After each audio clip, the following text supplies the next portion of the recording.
Hi there, my name is Hope, and this is Mark. Hello, I'm Mark. And Hope and I will be talking about inspecting foundations and building code. Are you ready? Thanks for listening. Foundations are the silent guardians of our homes, bearing immense weight and battling the elements. Let's refer to the 2024 International Residential Code, the IRC Chapter 4, and delve into two critical aspects: how they handle weight, Section R401.2, and how they manage water, R401.3, providing a general guide for homeowners, inspectors, and contractors alike. IRC Section R401.2, Bearing the Burden, Load Paths and Soil Support. Every structure exerts a load, or weight, onto its foundation. IRC R401.2 emphasizes that foundations must be designed to accommodate all these loads, from the weight of the building itself to the forces of wind and snow, and then effectively transfer them to the supporting soil. Think of it as a relay race. The building passes the baton, the load, to the foundation, which then passes it to the soil. But here's the catch. Not all soil is created equal. Fill soils, in particular, require careful attention. If the house foundation rests on fill, it needs to be designed, installed, and tested according to accepted engineering practice. This means following established standards that ensure the soil can handle the load without shifting or settling. Ultimately, the local building official decides what accepted engineering practice means in their jurisdiction. Here are some tips for contractors. First tip: ensure thorough soil testing and compaction analysis before the foundation installation. Second, be sure to adhere strictly to engineered plans and specifications for foundation design and construction. Third tip: document all soil preparation and foundation installation procedures. Finally, communicate with the engineer of record and building officials to address any unforeseen soil conditions. Here are some quick tips for home inspectors.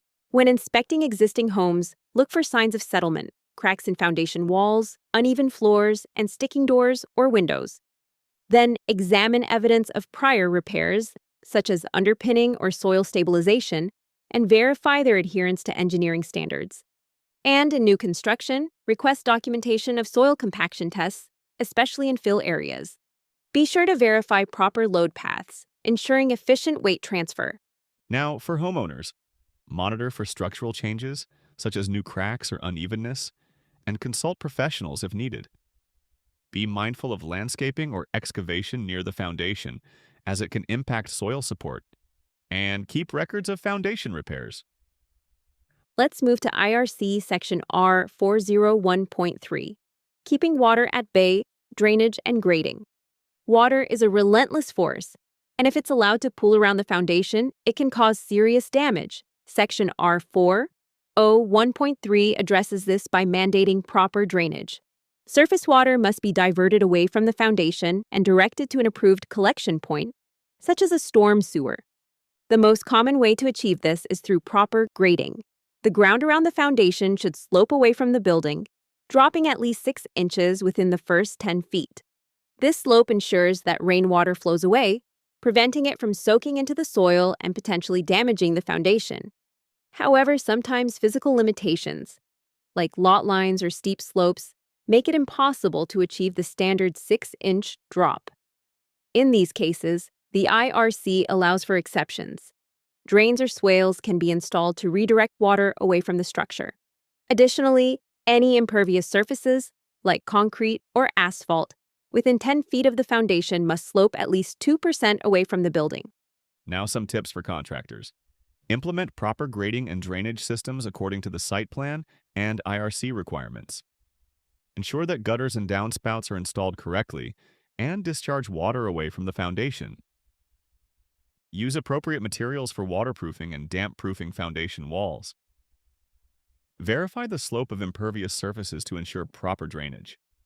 And for home inspectors, inspect grading with a level or laser level, verifying the 6-inch drop. Check for water pooling or erosion. Inspect gutters and downspouts for proper function and discharge. Verify proper slope of impervious surfaces. Look for water damage on foundation walls. And some tips for homeowners. First, regularly inspect gutters and downspouts. Ensure proper ground slope and avoid planting too close to the foundation. Be sure to extend downspouts away from the foundation. And finally, address water pooling. So, why do these sections of the code matter to us? First, structural integrity. IRC Section R401.2 prevents structural failures by ensuring adequate load support. Second, moisture control. IRC Section R401.3 protects against water damage, preventing wet basements and cracks.